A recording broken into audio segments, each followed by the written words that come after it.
Welcome guys to the tutorial info channel.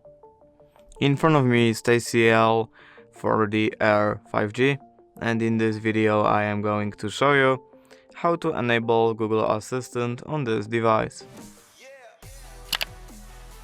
Alright, so firstly, to do this we have to open our settings. Here we have to scroll down and find Google option.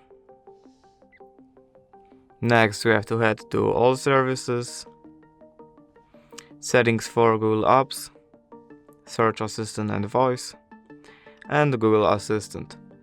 Now here we are in the Google Assistant settings, where we have to scroll down and find general option, this one, and right here we have to click on this button and then turn on. And that's how you enable Google Assistant.